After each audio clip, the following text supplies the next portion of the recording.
வணக்கம். ரிஷபராசி குரு பயிற்சி பலன்கள் 2025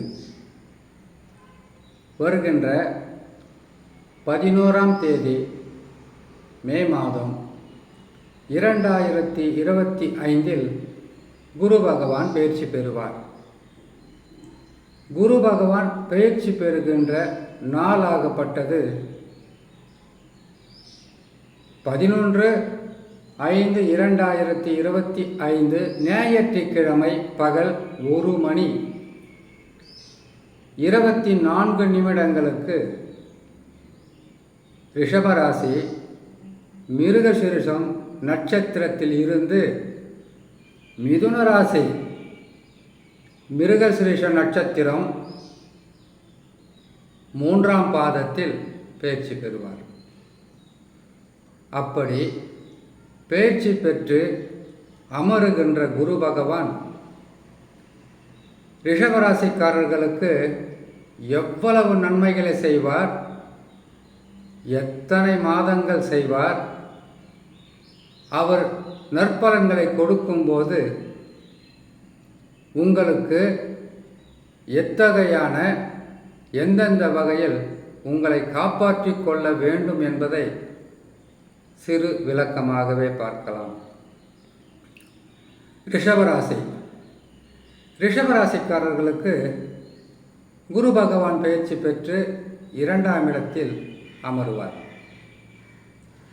2ஆம் இடம் என்பது குடும்பஸ்தானம், வாக்குஸ்தானம், தனஸ்தானம். குரு பகவான் 2இலே அமருவது என்பது மிகப்பெரிய ஒரு நற்பலன்களை செய்வார். கடந்த 2 ஆண்டுகளாக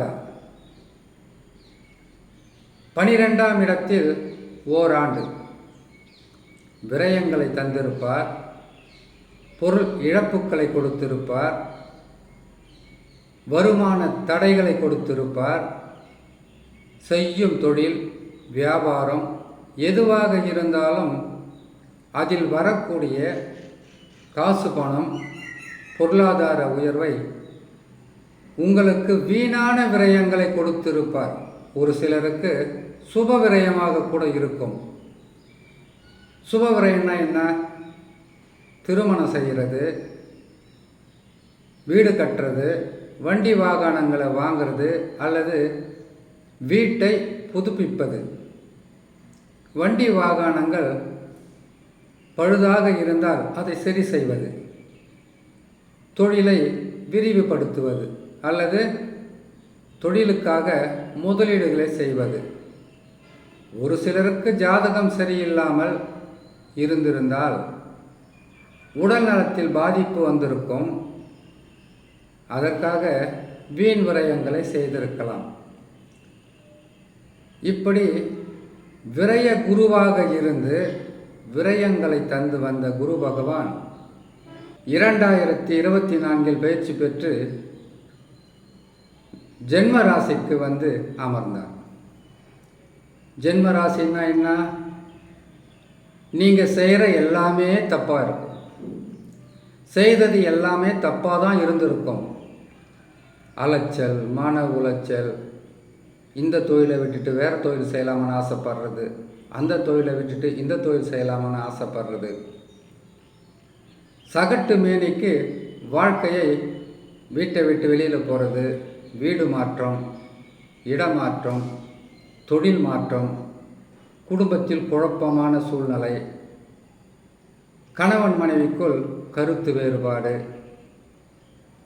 நோய், தேவையில்லாத பிரச்சனை, கலகக்குரல், கஷ்டங்கள், இது அனைத்தையுமே கொடுப்பது ஜென்ம ராசியில். 2 ஆண்டுகள் கெடு பலன்களை தந்துவிட்டு 3ஆம் ஆண்டாக 2025 2ஆம் ராசிக்கு வரப்போகிறார். இப்போது ரிஷபராசியான நீங்கள் எத்தனையோ பதிவு பார்த்துருப்பீங்க. பார்க்காமல் இருக்க முடியுமா? ஏன்னு கேட்டிங்கன்னாக்கா ஆசை, அப்படி இல்லைன்னா நமக்கு வரக்கூடிய இந்த பிரச்சனையிலிருந்து மீண்டு உடனடியாக வந்துடணும். கஷ்டங்கள் உடனடியாக தீர வேண்டும். நாம் நினச்சதை சீக்கிரமாக அடைய வேண்டும். இது ரிஷபராசிக்காரர்களுக்கு மட்டுமல்ல, 12 ராசிக்காரர்களுக்கும் இந்த மாதிரியான சூழ்நிலைகளும் ஆசைகளும் வருவது இயல்புதான். இப்போ 2ஆம் இடத்திற்கு வரப்போகிறார். கடந்த 2 ஆண்டுகளாக துன்பங்களை தந்து வந்த குரு பகவான் நற்பலன்களை செய்யக்கூடிய இடம் ராசிக்கு 2, ராசிக்கு 5, ராசிக்கு 7, ராசிக்கு 9, ராசிக்கு 11. ஒரு முறை ஒரு பதிவை நாம் போட்டோம்னா கொஞ்சமாவது மனதில் அதை நிலை நிறுத்தி வைத்து கொள்ள வேண்டும். எதுக்காக சொல்கிறோன்னு கேட்டிங்கன்னாக்கா, உங்களுடைய நன்மைக்காக. சாதாரணமாகவே குரு பகவான் ராசிகளில் பயிற்சி பெற்று அமரும்போது 12 ராசி இருக்கு இல்லையா, 12 ராசிகள்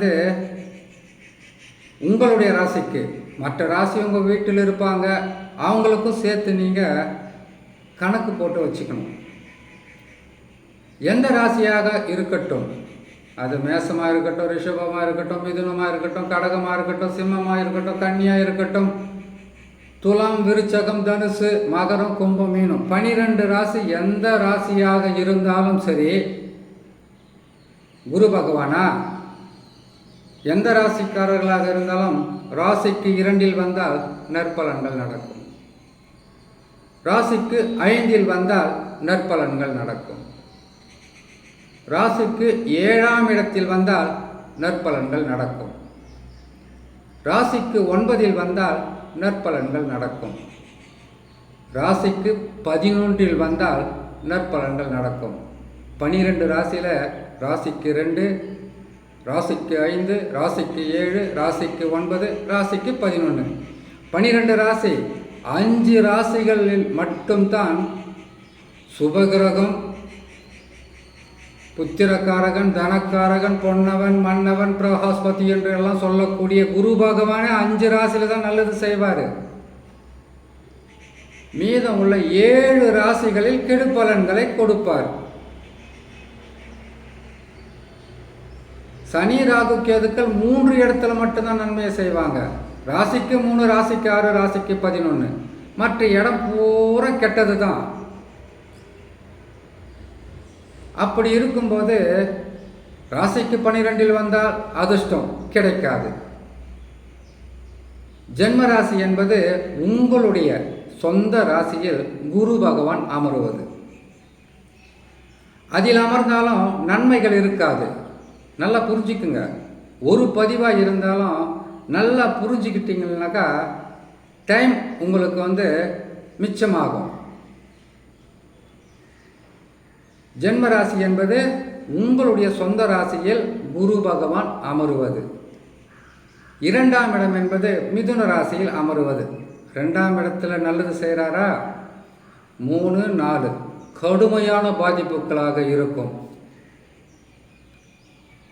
2ஆம் இடத்துல நல்லது செய்துட்டு 3ஆம் இடத்தில் கெடுதல்களை செய்வார். 4ஆம் இடத்தில் மிகப்பெரிய கெடுதல்களை செய்வார். அதுக்கப்புறம் 5இல் நல்லது செய்வார். 6ஆம் இடத்துல கெடு பலன்கள், 7இல் நன்மை, 8இல் கெடுதல், 9இல் நன்மை, 10இல் பாதகம், 11 லாபம், 12 விரயம். இதை நீங்கள் புரிஞ்சுக்கிட்டால் தான் நேரத்தை உங்களால் மிச்சப்படுத்த முடியும். இப்போது ரிஷபராசியானவங்களுக்கு எல்லா சேனல்லையும் போடக்கூடிய பதிவை பார்த்த உடனே உங்களையே அறியாமல் 2 பக்கம் ரக்கம் முளைச்சிட்டு இருக்கோம். எந்த வானத்துக்கு பறந்து போகணுமோ, எப்படி தான் பறந்து போய் இதெல்லாம் நாம் வெற்றி பெறணுன்ற ஆசைகள் இருக்கும். ஆசைகள் நமக்கு தேவையில்லை, கடினமான உழைப்பு தான் தேவை. ஏன்னு கேட்டிங்கன்னா நல்லது நடக்க போகுது அதை யாராலையும் மாற்ற முடியாது. அதை மாற்ற எந்த கிரகங்கள் கொடுக்குதோ அந்த கிரகங்களால் தான் மாற்றி அமைக்க முடியும். எந்த கிரகங்கள் கெடுதல்களை செய்கிறதோ அந்த கிரகங்கள் தான் நன்மைகளை செய்யும். உங்களுக்கு ஏற்கனவே நிறைய பதிவு போட்டிருக்கேன், இப்போவும் சொல்கிறேன். குரு பகவான் 2ஆம் இடத்தில் இருப்பார்.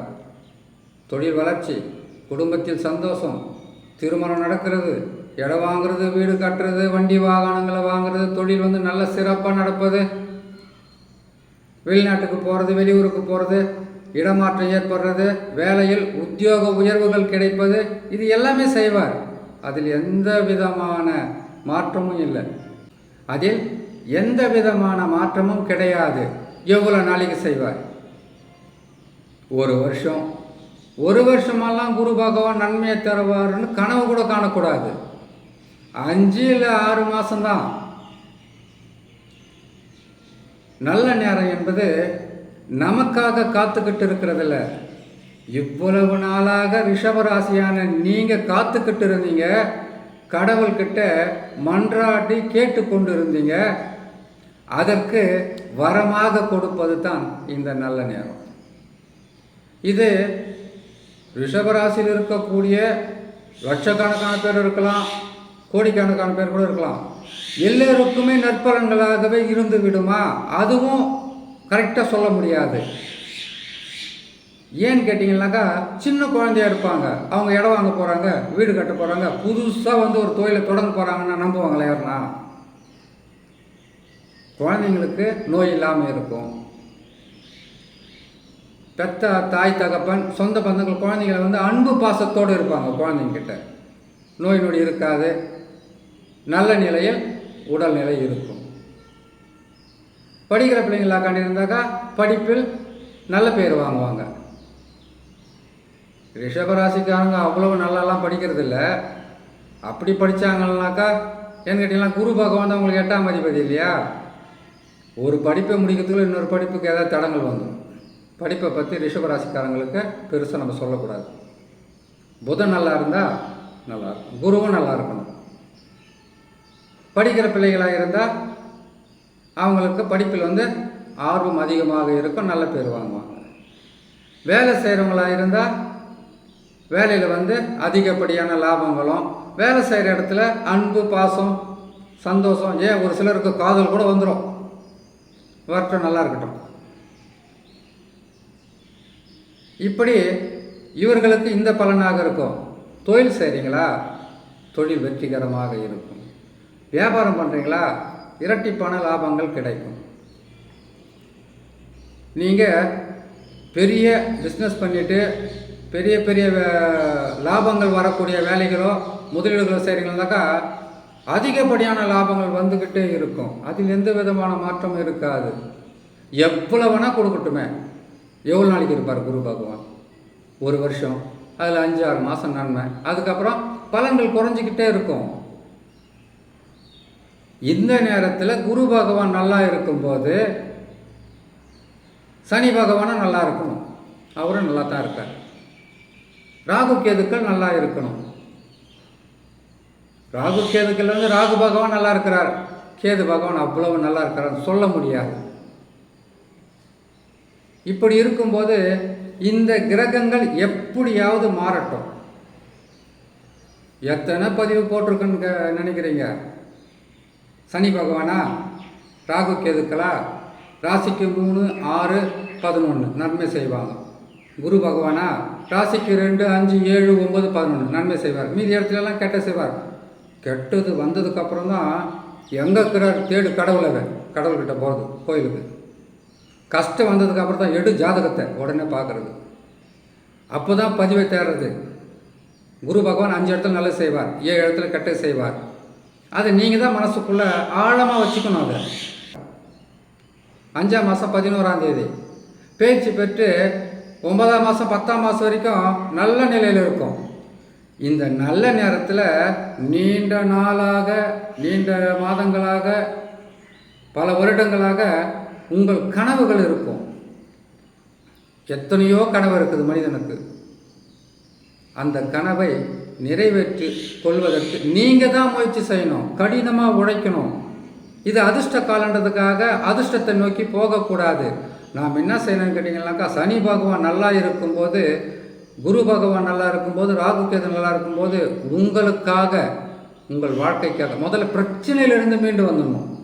கடன் இருக்கலாம், நோய் இருக்கலாம், தவிர்க்க முடியாத சூழ்நிலையில் சொந்தக்காரங்கிட்ட அந்நியர்கிட்டலாம் காசு பணம் வாங்கியிருக்கலாம். அதை கொடுத்து தீர்த்துக்குங்க. நம்ம பிரச்சனை இல்லாமல் இருந்தால் தானே அடுத்தது வரக்கூடியது கெட்ட காலம்.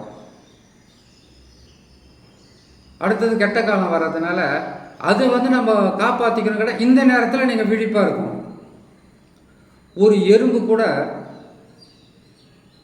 வெயில் காலத்தில் தனக்கு தேவையான ஆகாரங்களை, உணவை மழைக்காலம் வருது அந்த நேரத்தில் அதை சேகரிக்க முடியாதுன்னு அது எடுத்துகிட்டு இப்போ வெயில் காலத்தில் சேகரித்து வச்சுக்கும்.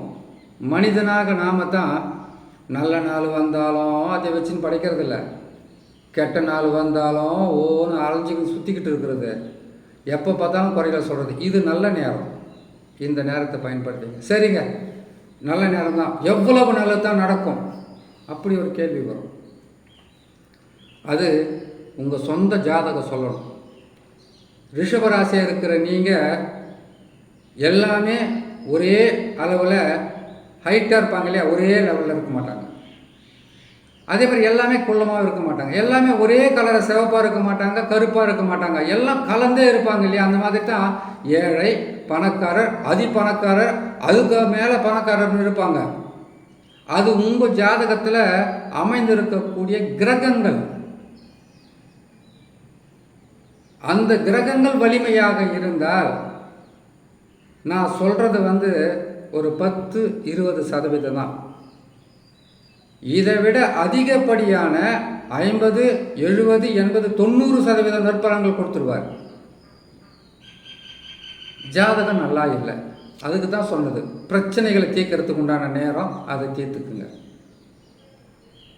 இந்த நல்ல நேரத்தை, இந்த நல்ல காலத்தை பயன்படுத்திக்கங்க. இன்னொன்று சொல்கிறேன், ஜாதகம் சரியில்லையா உங்களுக்கு? ஜாதகம் சரியில்லைன்றதை எப்படி நாம் கண்டுபிடிக்கிறது? இப்போது 2 வருஷமாக குரு பகவான் சரியில்லை. குரு பகவான் கெட்ட இடத்துல இருக்கும்போது நோய், கடன், பகை, தேவையில்லாத பிரச்சனை, வேலை இல்லாத திண்டாட்டம், பொருள் இழப்புக்கள், எவ்வளவு உழைத்தோம் உழைப்புக்கேற்ற ஊதியம் இல்லாத தன்மை, குடும்பத்தில் சண்டை, வெளியில் சண்டை, ஒற்றுமை இல்லாத தன்மை, இது எல்லாமே உங்களுக்கு இருந்திருந்தால் சொந்த ஜாதகம் சரியில்லைன்னு அர்த்தம். அப்போது இப்போ கொடுப்பார். 2 வருஷமாக இருந்த கஷ்டத்துக்கு இப்போ கொடுப்பார். அதை வாங்கி உங்களுக்கு என்ன பிரச்சனை இருக்கோ அதை முடிச்சுக்குங்க. இப்போவும் சொல்லிடுறேன், குரு பகவான் பயிற்சி பெறுவார். நீங்கள் நல்லா பொறுமையாக கேட்டு அனுபவத்தில் நீங்கள் பாருங்கள். 5 மாதம் இல்லை 6 மாதம் நற்பலன்கள் நடந்துக்கிட்டே இருக்கும். அதுக்கப்புறம் திடீர்னு குறையும். அதுக்கப்புறம் மெல்ல மெல்ல மெல்ல குறைஞ்சிக்கிட்டே இருக்கும். ஜாதகத்தில் தசா சரியில்லை, ஜாதகம் சரியில்லைனாக்கா கொடுப்பாரு, அதை நீங்கள் வச்சு படைக்க மாட்டீங்க. கிரகங்கள் சும்மாவே யாருக்கும் கொடுத்துறதில்ல. அதுதான் நிறைய பேர் சொல்லுவாங்க, நல்ல நேரத்தையும் நல்ல மனிதர்களையும் தவற விட்டவங்க வாழ்க்கையில் நிம்மதியாக இருக்க மாட்டாங்க. தசா சரியில்லைன்னாக்கா பலன்கள் படிக்கு பாதியாக குறையும். லட்சாதிபதி யோகம், கோட்டீஸ்வர யோகமெல்லாம் இருக்காது. ஆசைகளை வளர்த்துக்கலாம் மனசுக்குள்ள, வெளிப்படையாக பேசுறதுல தப்பு இல்லை. அப்படி இருக்கும்போது ரிஷபராசிக்காரங்க இந்த பதிவை பொறுமையாக கேளுங்க. கேட்டு இதை அனுபவத்தில் பாருங்கள். அனுபவமே மிக சிறந்த ஆசான். அப்படி இருக்கும்போது நன்மைகள் நடக்கும், சுப நிகழ்ச்சிகள் நடக்கும், சந்தோஷம் இருக்கும். இந்த காலகட்டத்தை பயன்படுத்தி பிரச்சனையில் இருந்தால் பிரச்சனை தீர்த்துக்குங்க, கடனாக இருந்தால் கடனை தீர்த்துக்குங்க. தொழிலில் உங்களுக்கு லாபங்கள் வரும். உங்களுடைய நீண்ட நாள் கனவை நிறைவேற்றி கொள்வதற்குண்டான வழியை தேடுங்க. கடினமாக உழைங்க. போராட்டம் இல்லாத வாழ்க்கை இல்லை, போராடினால் வெற்றி இல்லாத காலமும் இல்லை. பொறுமையாக செயல்படுங்க. வெற்றி என்பது ரிஷபராசிக்காரர்களுக்கு நிறைய இருக்கிறது என்று சொல்லி இன்னொரு நல்ல பதிவு உங்களை நான் சந்திக்கிறேன். நன்றி, வணக்கம்.